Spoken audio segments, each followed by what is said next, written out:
got any final thoughts for the show? Make jukes, not war. Can we edit that out? Nope.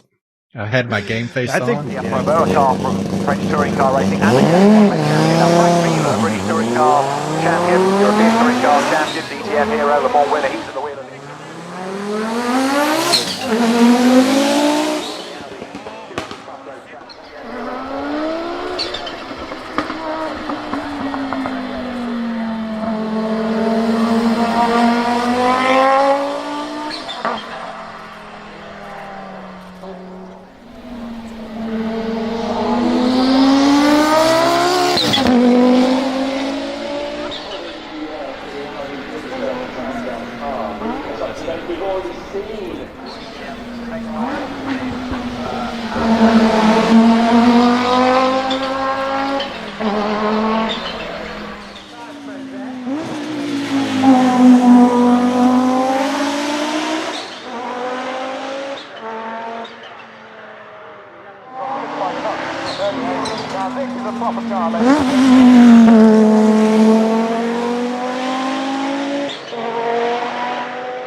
Hello and welcome to the absolutely stunning brand new 2023 released Diecast Audi Quattro 90 or Audi 90 Quattro.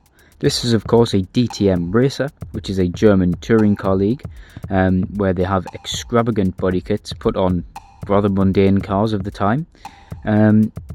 So let's take it out of the packaging and have a proper look around it and really see where this thing shines, because blimey, it's one of the best cars that Hot Wheels have ever released, as of full stop. It is one of the best to date.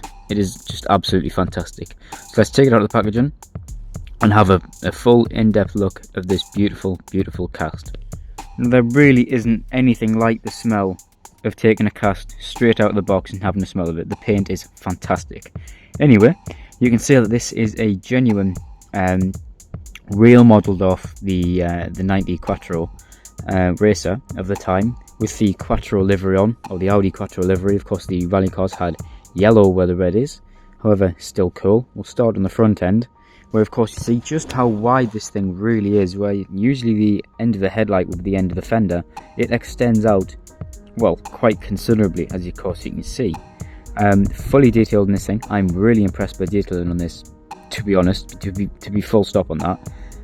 The bumpers are perfect, as of course you saw from the video there. Everything is spot on this thing as we'll go around it. So you can just see how well the detailing is done. You can see Goodyear sponsors everywhere, Quattro and Audi also everywhere. We're on a bit of struggling on focusing, as it's not quite the best light conditions.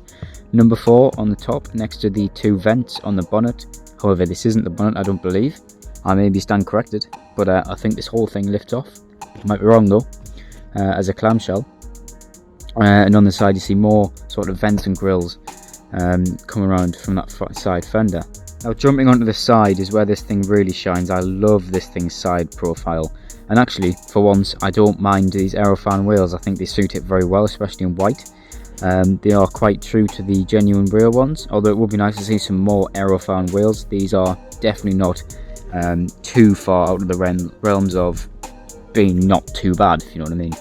The rear wing is huge. In fact, you can see it's just a tad bit lower than the actual roof itself, which is really cool. Aerodynamics of this era was just fantastic. They were just extremely wide. You can see just by how wide the space between the C pillar to the sort of fender is. It's just huge. You can see the cut between the rear and the front doors there, as well as more sponsors. You can see Campbell, Goodyear, Audi Quattro, and of course the rear leg GT, possibly GT4, I'm not entirely sure, and DAV, whatever that is, and I can't quite read that, but we'll have a look.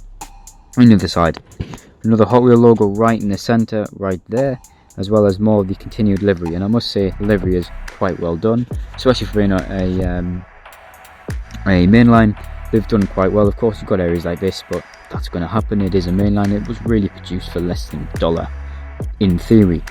Also, Audi Sport continued to the back, and you can see something I really love about including details like this is these sort of wing mirrors here, which is very, very specific to DTM, and also the sort of side curtain protection to stop the driver from flying out in the event of a crash and seatbelt failure.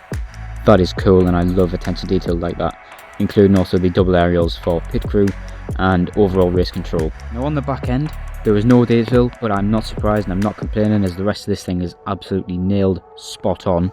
You can see space for rear lights, a rear number plate sort of area, which will be used for sponsors, and also another one of these. Not entirely what sure they do, I didn't quite really look. You can also see the double stage wing with underneath the flap and then another one on top, and also no diffuser, which is a sort of current thing for the time this thing was made and raced. It is sort of a nod back and more of a sleek design than we do have. And on the roof you can just tell how wide this thing really is as compared to normal. You can see the side mirror would usually be the widest part of the car, and well, it just isn't anymore, and it's just really, really cool. You can see more stuff in the back. There's the engine there. I was right by thinking it wasn't in the front.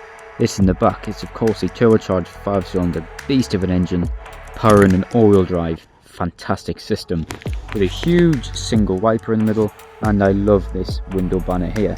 It is absolutely fantastic. The interior is also fantastic, although I don't think the camera will pick it up very well today.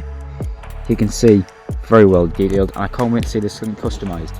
This also brings me to the point of, I hope at some point soon Hot Wheels will make one of these things into a premium series where you take a bunch of old races from the circuit, sort of like the circuit races we had a few years ago with the things like the Acura Integra, Acura NSX.